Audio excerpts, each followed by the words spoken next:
Hey everyone, today has been a hard day.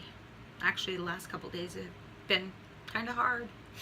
So yesterday, I got a message on Facebook by a lady I didn't know, and followed by that a friend request, and then a phone call.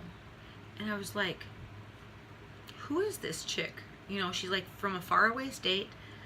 I'm like, why is this woman trying to connect with me? And I was like, I talked to my friend because I had her over last night. We had some fun. And so I messaged her. I was like, who are you? And why do you want to get a hold of me? You know, why did you try to call me? And so this morning I wake up to a message on my messenger, and it said that she worked for an attorney in said state, and that a guy there had applied for the bar and he had been denied, and he had appealed the decision, and my name came up for a character reference for this guy, and they had wanted to know how I knew him and my interactions with him when I knew him. And I immediately brought me back, oh my gosh, this brought me back. In January it'll be 5 years, because this man that they're talking about is the man who date raped me. January it'll be 5 years. And I met this man. I met him on Tinder. I honestly didn't know it was a hookup site. I was just trying to connect with people. I was single, newly, and looking for people to connect with. And we had started talking on there. He seemed like a cool guy. We talked for a couple weeks, and so I gave him my telephone number. And so we decided to meet and go on a date. And we had decided to go on a date, it was a Friday night, and it was about January 15th, 5 years ago in January. And we're supposed to meet at 8 o'clock at this place called Vic's. And so, of course, I don't like to be late. So, of course, I was there on time. Actually, before on time. I was about there 7:45. And when I walked in, I ran into this lady named Sandy that my sister Kitty had gone to nursing school with, and she was friends with, and her friend. So I sat down with them, and I had ordered a glass of wine. I had 2 before I left home, and had walked down there because I don't drink and drive, because I have to drive for work. And so I get down there, and we're sitting there waiting and laughing and talking, and they're like, oh, you know, you're meeting this guy, you're so brave, how can you do that, whatever. It's like, whatever. So I'm waiting, it's 8:05, 8:10, 8:15. Finally, about 8:20, he comes in. You know, he comes in, he's a lot shorter than I thought that he would be. You know, he looked as attractive as he did in his pictures. I'll give him that. And then he came over, and I was still drinking the glass of wine that I had ordered when I came there at 7:45. It was now 8:20. And he asked me if I wanted a drink because he was going to get himself one. And I said, no, I'm fine. I have some wine. And so he goes up to the bar to get his drink. And when he comes back, he brings back not only himself a drink, but he brings me a drink that I had not ordered.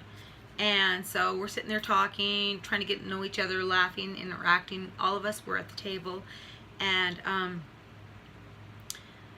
then, of course, he had ordered me that drink, and I felt obligated to drink it, you know, because he had bought it for me. So I picked up the drink, and I remember taking 2 drinks of it. And after that, I don't remember anything. I remember nothing. The next thing that I remember was waking up.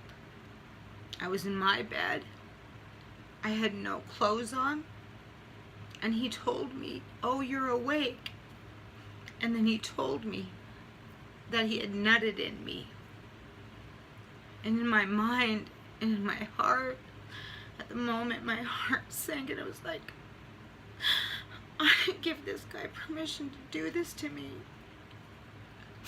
And I was like, I didn't know what to do. I was scared. And he got up right after that, and I remember smelling his armpits, and I remember they smell like BO.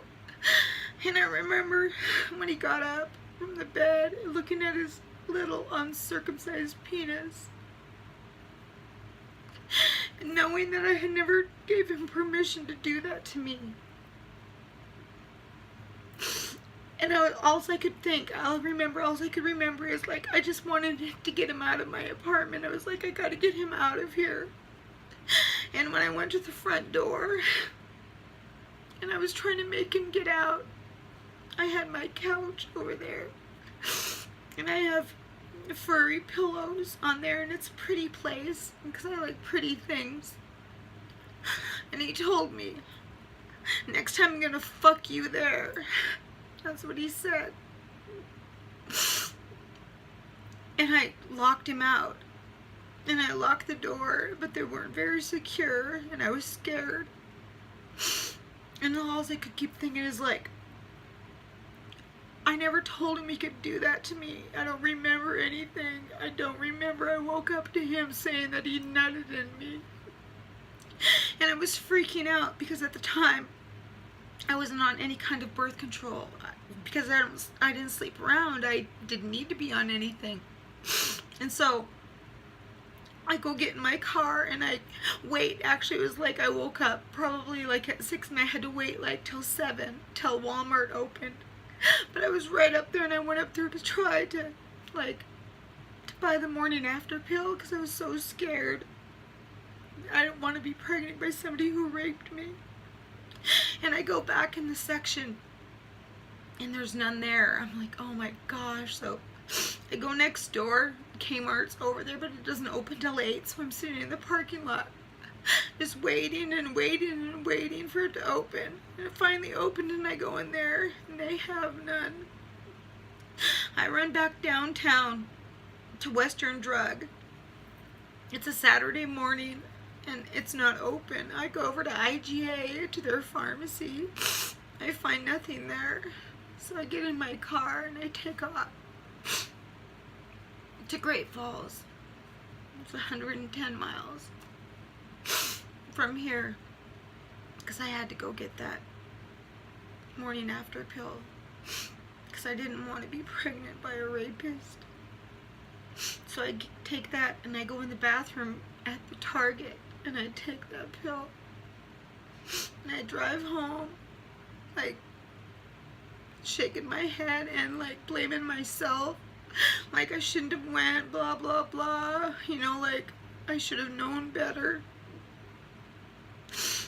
And I didn't tell anybody about it except my daughter the next morning.